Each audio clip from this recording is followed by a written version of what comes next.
우리 함께 말씀 보겠습니다. 창세기 18장 22절에서 33절까지 말씀 함께 보겠습니다. 창세기 18장 22절에서 33절까지 함께 읽겠습니다. 제가 한 절, 여러분이 한 절 이렇게 교독하면서 읽도록 하겠습니다. 그 사람들이 거기서 떠나 소돔으로 향하여 가고 아브라함은 여호와 앞에 그대로 섰더니 아브라함이 가까이 나아가 이르되 주께서 의인을 악인과 함께 멸하려 하시나이까. 그 성 중에 의인 50명이 있을지라도 주께서 그곳을 멸하시고 그 50의인을 위하여 용서하지 아니하시리이까. 주께서 이같이 하사 의인을 악인과 함께 죽이심은 부당하오며 의인과 악인을 같이 하심도 부당하나이다. 세상을 심판하시는 이가 정의를 행하실 것이 아니니이까. 여호와께서 이르시되 내가 만일 소돔 성읍 가운데에서의 의인 50명을 찾으면 그들을 위하여 온 지역을 용서하리라. 아브라함이 대답하여 이르되 나는 티끌이나 재와 같사오나 감히 주께 아뢰나이다. 50인 중에 5명이 부족하다면 그 5명이 부족함으로 말미암아 온 성읍을 멸하시리이까. 이르시되 내가 거기서 45명을 찾으면 멸하지 아니하리라. 아브라함이 또 아뢰어 이르되 거기서 40명을 찾으시면 어찌하려 하시나이까. 이르시되 40명으로 말미암아 멸하지 아니하리라. 아브라함이 이르되 내 주여 노하지 마시옵고 말씀하게 하옵소서. 거기서 30명을 찾으시면 어찌하려 하시나이까. 이르시되 내가 거기서 30명을 찾으면 그리하지 아니하리라. 아브라함이 또 이르되 내가 감히 내 주께 아뢰나이다. 거기서 20명을 찾으시면 어찌하려 하시나이까. 이르시되 내가 20명으로 말미암아 그리하지 아니하리라. 아브라함이 또 이르되 주는 노하지 마옵소서. 내가 이번만 더 아뢰리이다. 거기서 10명을 찾으시면 어찌하려 하시나이까. 이르시되 내가 10명을 찾으면 10명으로 말미암아 멸하지 아니하리라. 여호와께서 아브라함과 말씀을 마치시고 가시니 아브라함도 자기 곳으로 돌아갔더라. 아멘. 여러분, 저는 어렸을 때 게임기를 정말 갖고 싶었습니다. 부모님께서 게임기를 사주시지 않으셨었어요. 그래서 엑스박스나 플레이스테이션 너무 갖고 싶어서 이제 월급을 이제 대학을 졸업하고 일을 시작한 후에 월급을 받고 이제 제가 그 월급을 받은 돈으로 저를 위해서 무언가를 가장 처음 샀던 게 엑스박스 1이라는 게임기입니다. 이게 거짓말이 아니라 그 게임기를 처음 사고 기분이 너무 좋아서 그 게임기 박스를 안고 잤어요. 안고 잤습니다.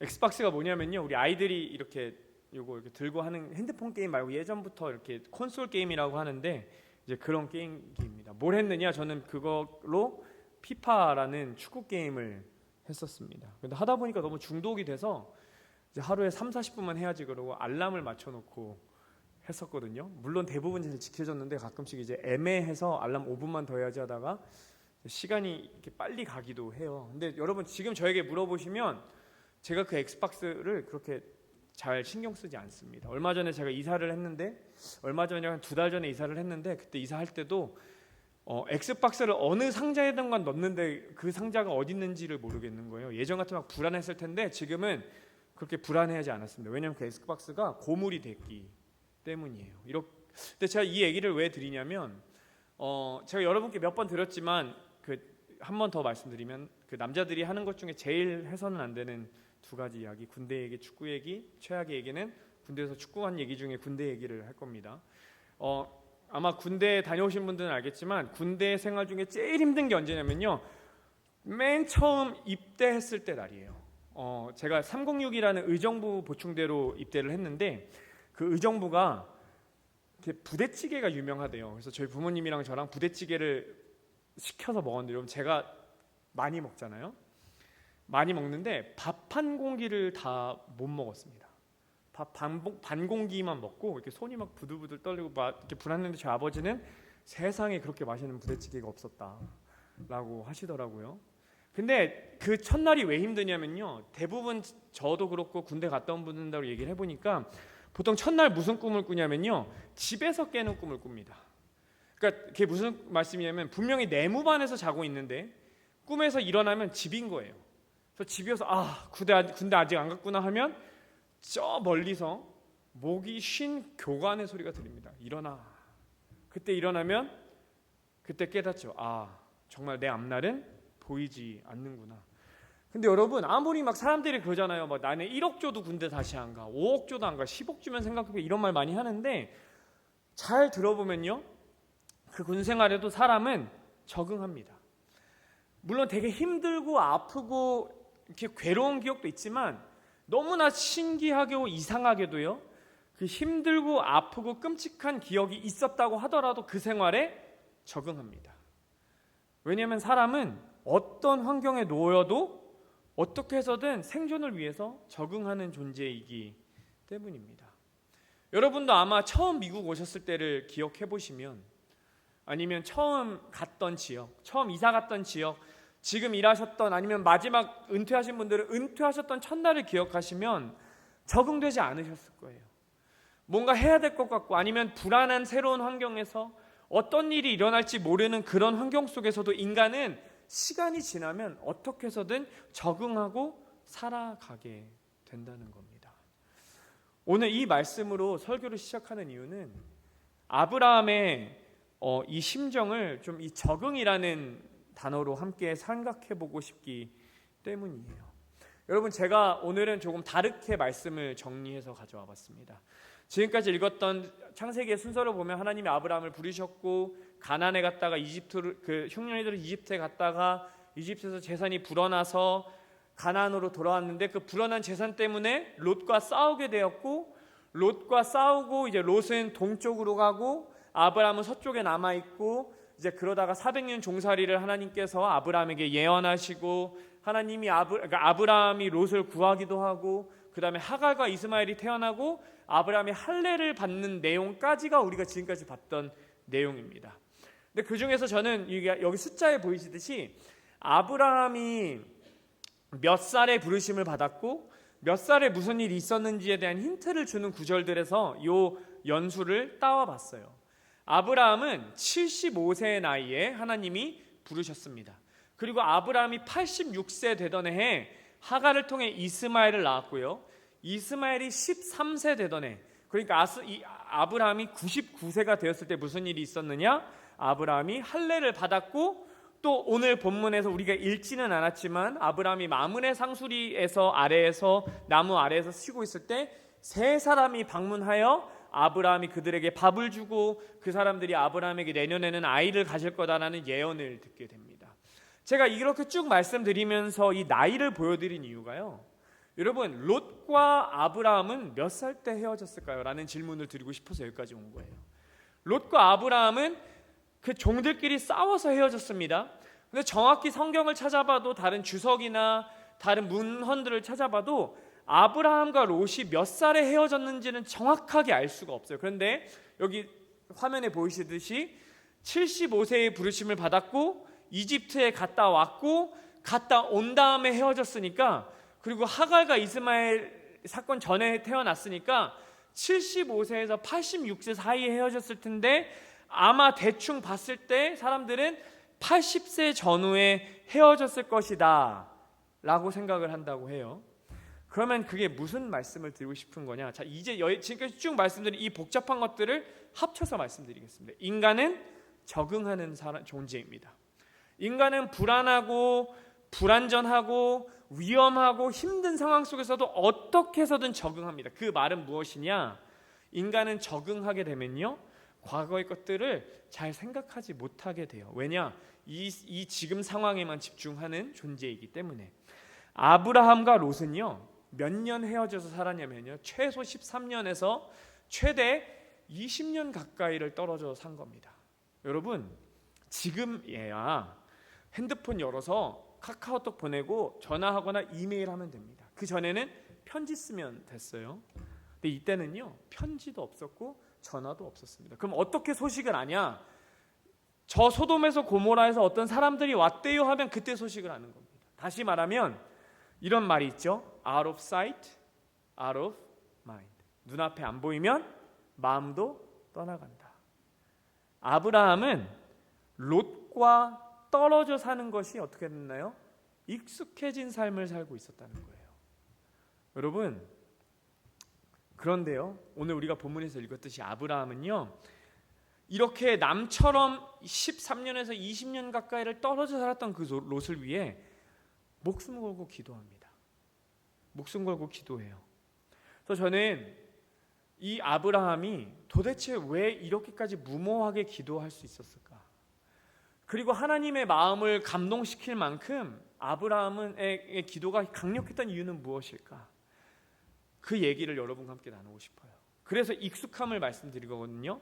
먼저 오늘 설교의 결론부터 말씀드리자면요, 우리가 이렇게 간절하고 하나님의 마음에 감동을 드릴 수 있고 하나님이 기뻐하시는 기도를 드리기 위해서 우리가 해야 될 것은 익숙함을 탈피하는 것입니다.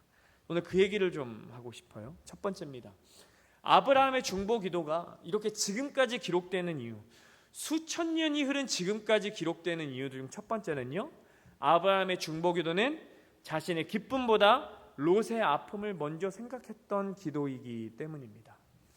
여러분, 아마 이 창세기 18장에 대해서 수많은 설교를 들으셨고 수없이 많이 읽어보셨을 줄 압니다. 그래서 그렇지만 이 내용을 잠깐 짧게 생각하고 넘어가 보면요, 아브라함이 조금 아까 말씀드렸듯이 마므레의 상수리 나무들 밑에서 쉬고 있을 때 두 천사와 하나님이 그를 찾아오셔서 이렇게 말씀하십니다. 내년 이맘때 내가 다시 올 거야. 근데 네가 지금 아들이 없잖아. 아브라함은 99세예요. 아들이 없잖아. 그런데 내년에 왔을 때는 내 사라에게서 아들을 출산할 거야. 이게 이삭이 되죠. 이때 사라가 이걸 보고 어떡하나요? 피식하고 웃습니다. 그래서 그런 사건이 있었어요. 근데 이 사건 직후에 무슨 일이 있느냐? 우리 요거는 조금 길어서 한 절씩 교독하면서 읽어볼게요. 16절에서 21절입니다. 그 사람들이 거기서 일어나서 소돔으로 향하고 아브라함은 그들을 전송하러 함께 나가니라. 여호와께서 이르시되 내가 하려는 것을 아브라함에게 숨기겠느냐. 아브라함은 강대한 나라가 되고 천하 만민은 그로 말미암아 복을 받게 될 것이 아니냐. 내가 그로 그 자식과 건속에서 명하여 여호와의 도를 지켜 의와 공도를 행하게 하려고 그를 택하였나니 이는 나 여호와가 아브라함에게 대하여 말한 일을 이루려 함이니라. 여호와께서 또 이르시되 소돔과 고모라에 대한 부르짖음이 크고 그 죄악이 심히 무거우니 내가 이제 내려가서 그 모든 행한 것이 과연 내게 들린 부르짖음과 같은지 그렇지 않은지 내가 보고 알려 하노라. 그러니까 여러분, 이렇게 생각해 봤으면 좋겠습니다. 여러분이 평생을 놓고 기도하던 제목을 하나님이 조그맣게 나타나셔서 여러분 앞에 진짜 눈앞에 나타나셔서 너 지금까지 그거 기도했지? 내가 그거 너한테 반드시 줄 거야 라고는 음성을 들으신 겁니다. 그러자마자 갑자기 하나님이 이렇게 말씀하세요. 내가 진짜 말 안 하려고 그랬는데 너한테는 말 꼭 해야 될 것 같아. 저기 소돔과 고모라 있지? 저기가 죄가 너무 많아. 그래서 내가 저기를 심판할 거야 라고 말씀을 하십니다. 여러분이라면 평생 기도했던 기도 제목이 응답된 그 순간에 여러분과 전혀 상관없는 도시의 심판에 대해 말씀하셨던 하나님 앞에 무엇라고 반응하시겠습니까? 오늘 제 설교의 시작은 이 부분이었습니다. 내가 아브라함처럼 99년을 기도하던 기도 제목에 마침내 하나님이 응답하셨는데 그 하나님이 갑자기 근데 내가 저 땅을 심판할 거다라고 말씀하셨을 때 나는 과연 아브라함처럼 하나님 내 복을 제껴놓고 이 땅 그래도 살려주세요라고 그들을 위해 내 목숨 걸고 내 모든 것 걸고 중보할 수 있겠는가가 제 오늘 설교의 첫 질문이었어요. 여러분은 어떠십니까? 아브라함은 이렇게 합니다.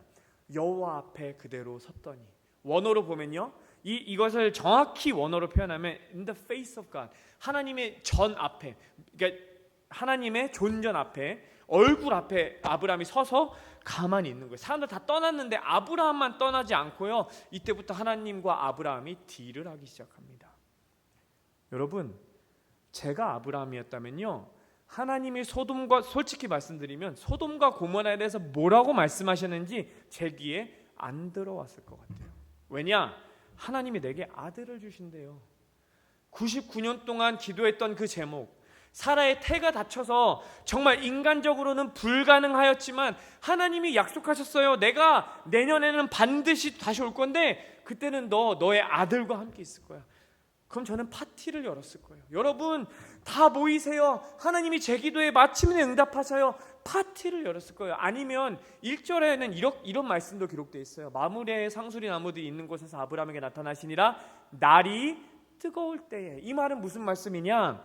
여러분 이 이스라엘은 중동 국가입니다. 중동 국가는 너무 더워서 오후에 낮잠 자는 시간이 있다. 낮잠을 자야 된대요. 중동 국가는 이렇게 쉬는 시간이 있고 그렇게 그때 낮잠을 자기도 하고 쉬어야 된대요. 왜냐하면 햇빛이 너무 뜨거우면 일을 할 수가 없으니까. 그러니까 아브라함은 아침 일찍부터 일어나서 일을 시컨 하다가 날이 뜨거울 때가 돼서 마침내 쉬고 있었습니다. 이 말씀을 왜 드리냐? 제가 아브라함이었으면요 파티를 열었거나 이 손님들이 간다 그랬을 때 안녕히 가세요 그러고 쉬려고 했을 겁니다. 왜? 나는 피곤하니까. 왜? 하나님이 마침내 내 기도에 응답하셨으니까. 그런데 아브라함은 이것 중에 어떤 것도 하지 않고요 무엇을 하느냐? 하나님 앞에 서서, 하나님 곁에 서서 하나님께 반문하기를 시작합니다. 하나님이 멸망시킨다고 하셨죠? 잠깐만요. 의인 50명은요? 45명은요? 40명은요? 30명은요? 20명은요? 10명은요? 수많은 설교를 들으면서 늘 이런 말씀을 들었습니다. 의인 10명이 없어서 망했다. 맞는 말씀이에요. 근데 다시 한번 말씀드리면요, 아브라함은 하나님이 내게 화내실 수도 있고 하나님이 내게 주신 복을 거두어 가실 수도 있고 내가 하나님의 뜻 앞에 순종하지 않아 보이는 사람이 되는 것 같겠지만 저는 그래도 하나님 제 조카 롯을 위해서 제 목숨 내놓고 기도하겠다라는 마음이 여기서 느껴지더라는 겁니다. 이게 무슨 의미를 할 것이냐? 우리가 흔히 생각하는 중보기도 무엇입니까? 주님, 누가 이게 필요하대요. 누가 몸이 안 좋대요. 누가 이런 거 기도한대요. 그 사람 돌봐주세요. 그 사람 기도에 응답해 주세요. 누구 시험 보는데 시험 좀 잘 나게 해주세요. 이렇게 기도하는 것 중보기도인데요. 오늘 아브라함이 한 중보기도는 뭐냐면요, 단순히 아브라함이 한 중보기도는 주님, 롯의 목숨이 위험하대요, 살려주세요라는 그런 기도가 아니라 뭡니까? 하나님, 나의 모든 것을 내놔서라도 내가 롯을 위해 기도하겠습니다라는 거예요. 다시 말하면 정말 진정한 중보기도가 무엇이냐면요, 내 상황보다, 내 기쁨보다 내가 하고 있는 그 기도하는 대상의 상황을 먼저 하는 겁니다. 아브라함은 자신을 위해서 평생 기도했던 그 기도의 제목에 응답하신 하나님의 그 기쁜 상황을 무시하고 있는 게 아니에요. 아브라함 마음속에 기쁜 마음이 있어요. 그러나 아브라함은 지금 먼저 생각하는 게 뭐냐면요, 롯을 진심으로 생각하고 걱정하고 롯을 사랑하는 거예요. 근데요, 여러분, 이게 성경에 나오는 모든 중보 기도자들의 태도였다는 거예요. 지난주에 말씀드렸던 모세, 여러분, 모세는요 40세에 어떤 걸 했죠? 자기 힘으로 이집트 군사를 쳐 죽여서 문제가 돼서 광야로 도망가서 40년을 헤맸습니다. 생각해 보십시오. 그런데 바로 하나님이 모세에게 나는 너를 내 백성을 위해서 보냈다 했더니 모세가 어떻게 하나요? 40년 동안 칩거 생활을 하다가 자신의 목숨을 걸고 뭐합니까? 바로 앞에 섭니다. 우리 백성 내보내주세요라고 서요. 그리고 여러분 잘 아시는 에스더, 페르시아 왕 앞에 섭니다. 목숨 걸고 서요. 그리고 예수님은 어떤가요? 예수님은요, 그 잔을 내 앞에서 걷어가 주세요라고 할 만큼 눈물을 흘리면서 기도하셨지만 그럼에도 불구하고 십자가를 지십니다. 왜? 우리를 사랑하셔서. 이 성경의 세 명의 인물만 말씀드렸지만 수많은 선지자들도 자신의 삶을 다 포기했어요. 이사야는 수달 동안 옷을 다 벗고 생활했고요. 예레미야도 수많은 생명의 위협 속에 있었고요. 엘리야와 엘리사도요 목숨 걸고 하나님의 말씀 전했어요. 왜? 그 사람들을 사랑하니까. 그 사람들이 죽어가는 거 볼 수 없으니까. 여러분, 제가 앞에서 여러분께 익숙함에 대해서 자꾸만 말씀드렸습니다.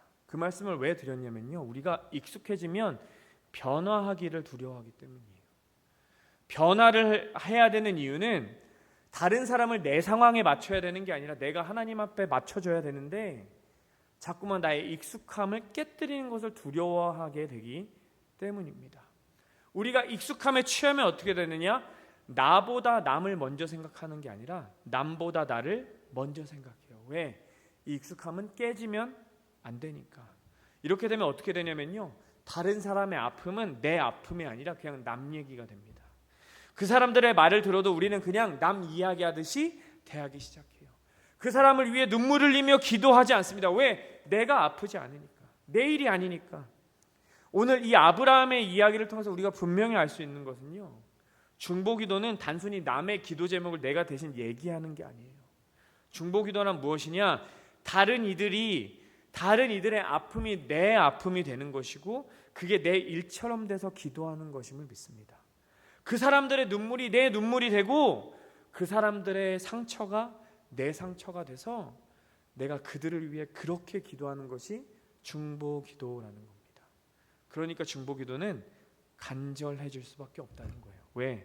그건 습관이 아니라 우리가 정말 그 사람의 입장에서 그 사람의 아픔을 느끼며 기도하니까.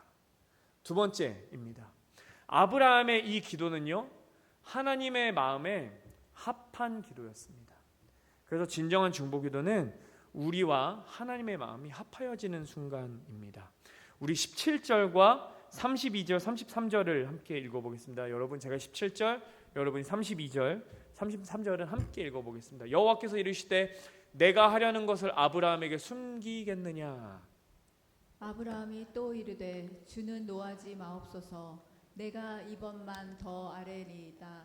거기서 신명을 찾으시면 어찌하려 하시나이까? 이르시되 내가 신명으로 말미암아 멸하지 아니하리라. 우리 함께 읽겠습니다.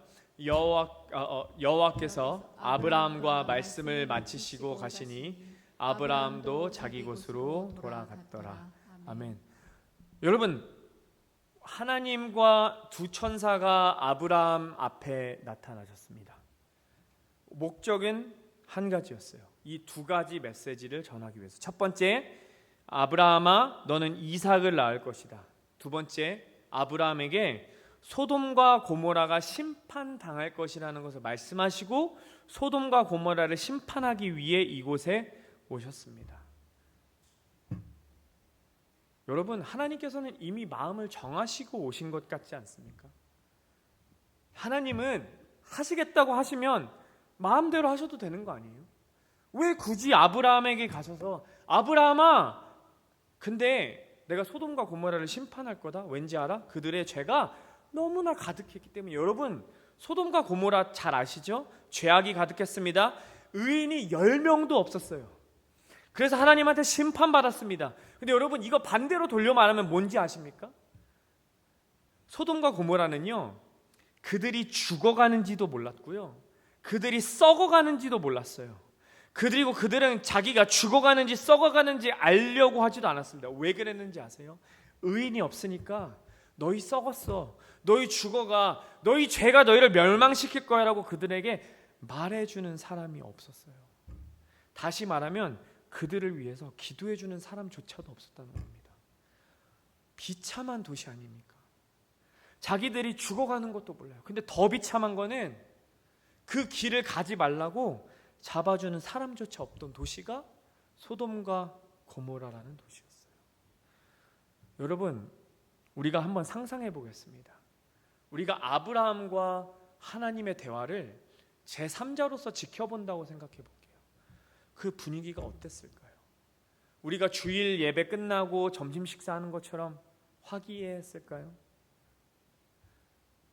아마 아브라함은 성경에 나와 있진 않지만 정말 간절하게 부탁했을 거예요. 하나님, 50명, 그래도 45명 해서 10명까지 갈 정도로 아브라함은 그렇게 간절하게 매달렸을 거예요.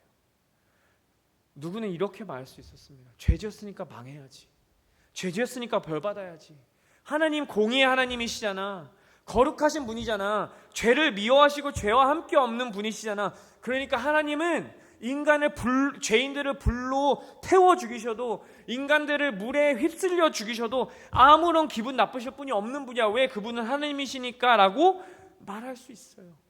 그런데 여러분, 오늘 이 말씀을 통해 우리가 깨달아야 되는 건 뭐냐면, 하나님은 아브라함으로 하여금 이 소돔과 고모라를 위해 기도하게 하시기를 원하셨다는 겁니다. 하나님의 마음은 저들이 저렇게 죽어가는데 아무도 저들에게 너네 죽어가, 너네 그 죄에서 돌아서야 돼 라고 하는 사람조차 없었던 게 하나님의 마음을 찢어지게 했다는 거예요. 여러분, 만약에 하나님께서요, 여러분 주변에 혹은 우리가 살고 있는 세상의 죄에 대해서 보여주신다면요, 우리가 해야 되는 것은요, 그들을 정죄하고 야 내가 너보다 나아, 야 이 죄인들아라고 그들을 무시하고 영적으로 교만해지는 게 아니라요, 아브라함처럼 기도하라고 기회 주시는 거라고 생각하시기 바랍니다. 내 이웃을 구원해 주십시오. 내 가족들을 구원해 주십시오. 주님, 저렇게 죽게 내버려 두지 마십시오라고 기도하고 그들에게 손 뻗을 수 있는 기회라고 우리가 생각했으면 좋겠습니다. 저는 이 부분을 설교에 쓰는 게 너무나 불편했어요. 그리고 저는 이 불편한 마음을 여러분도 오늘 느끼시기를 간절하게 기도합니다. 왜? 우리는 마음이 불편해야 기도하기 때문입니다. 우리가 그동안 죄인들에 대해서 쉽게 판단하고 정죄했다면요, 우리 회개할 수 있으면 좋겠어요. 세상이 썩어갑니다. 우리의 자녀들은 하나님과 멀어져요. 수많은 사람들이 하나님을 떠나고 그 교회는 죽어갑니다.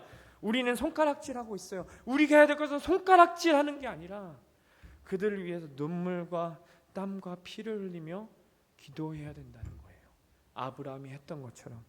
이 불편한 마음이 오늘 우리 모두에게 임하기를 간절히 기도합니다. 아멘. 또 마지막입니다.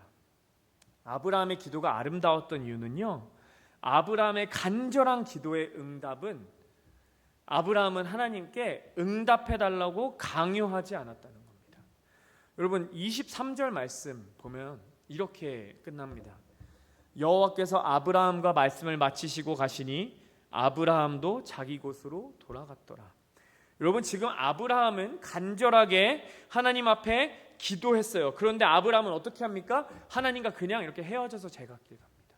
하나님은 소돔과 고모라를 향해 가셨을지 천국으로 돌아갔을지 몰라요. 근데 하나님은 하나님의 길을 가셨고 아브라함도 그곳에서 돌아가 자기가 있는 곳으로 갔습니다. 아브라함은 그렇게 간절하게 기도했지만 어떻게 했느냐? 그 답은 아브라함이 하나님께 강요하지 않았어요. 하나님께 하나님의 뜻을 바꿔달라고 간절하게 기도했지만 하나님이 내 기도에 응답하여 주시지 않는다고 아브라함은 실망하지도 않았습니다.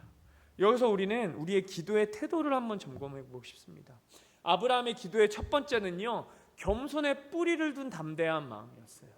그게 무슨 의미냐? 아브라함이 하나님께 담대하게 요청을 합니다. 담대하게 기도해요. 담대하게 하나님께 부탁해요. 그러나 아브라함은 그 내면 속에 이렇게 고백합니다. 27절 말씀, 저는 티끌과 재에 불과합니다. 하나님의 자비를 구하고 하나님 앞에서 제발 용서해 주십시오, 한 번만 봐주십시오라고 기도하지만 그는 그 하나님께 그렇게 요구하지만요, 끝까지 하나님 앞에 겸손하게 엎드립니다. 왜? 자기도 죄인인 것을 알기 때문이에요. 우리는 그렇게 명령하는 기도하고 하나님 앞에 간절하게 기도하지만 때로는 우리는 이 겸손이란 단어를 놓칩니다. 우리가 하나님께 요구할 수 있어요. 간절하게 기도할 수 있어요. 그러나 우리가 분명히 기억해야 할 것은 우리가 죄인 되었을 때에 우리는 죄인이었습니다.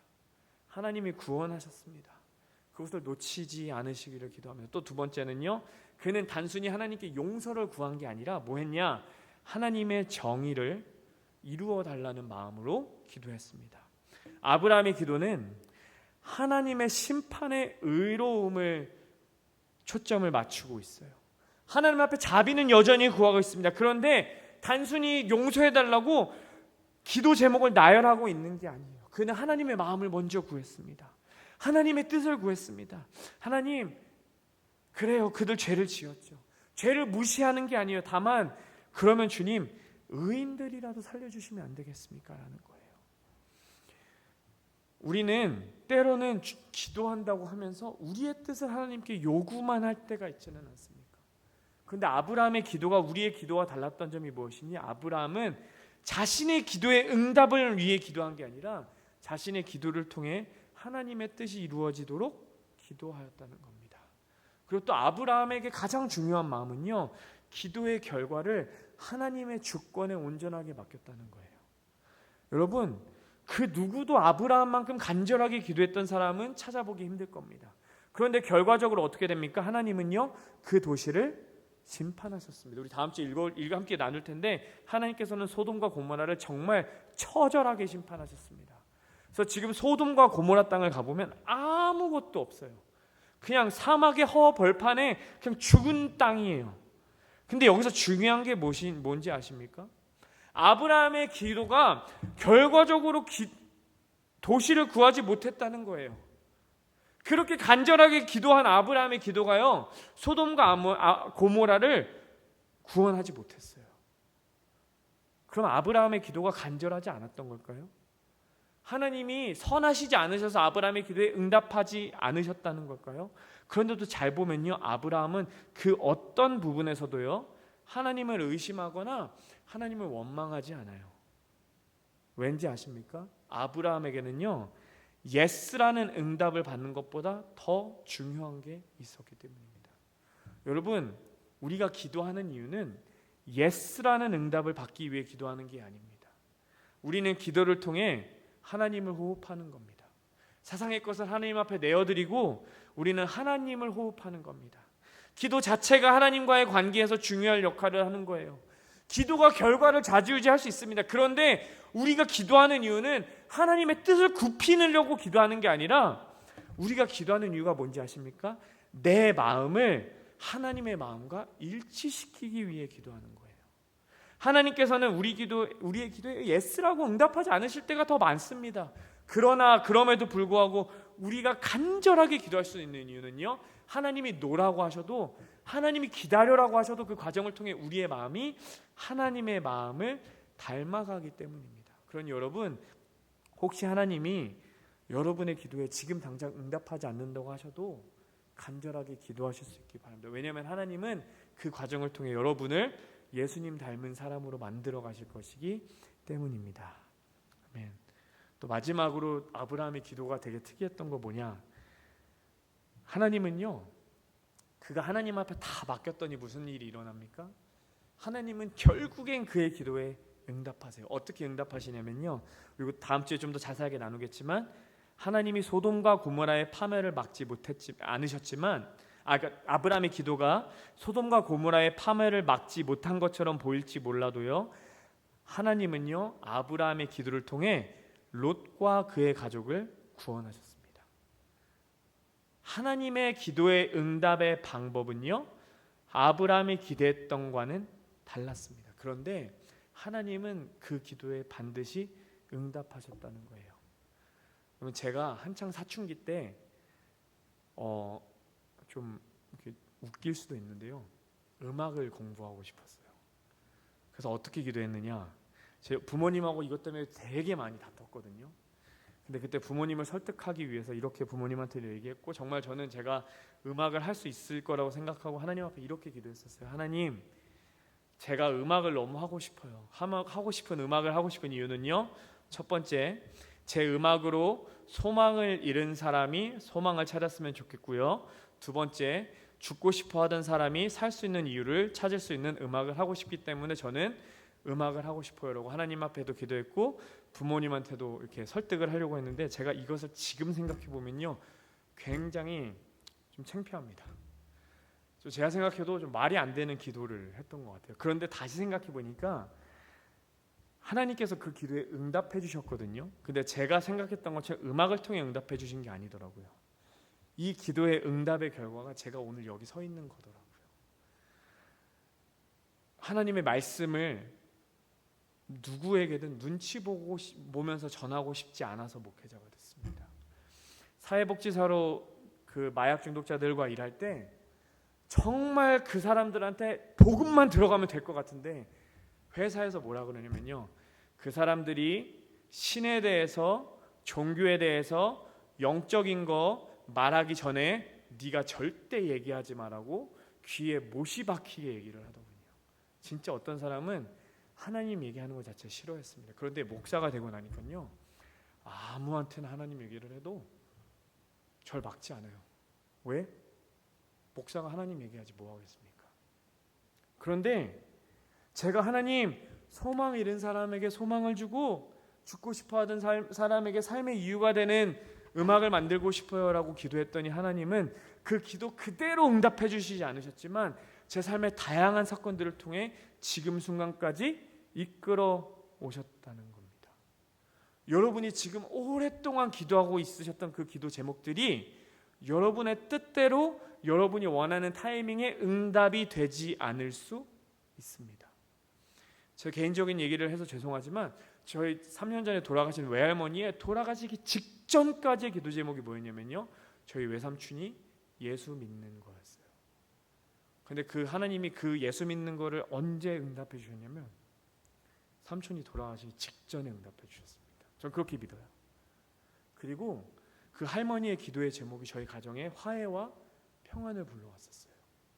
하나님은 내가 원하는 대로 응답해 주시지 않을 수 있어요. 그런데 그렇게 응답해 주신 하나님의 응답이 가장 완벽한 길이고 가장 최고의 길인 것을 꼭 믿으시기를 간절히 축원합니다.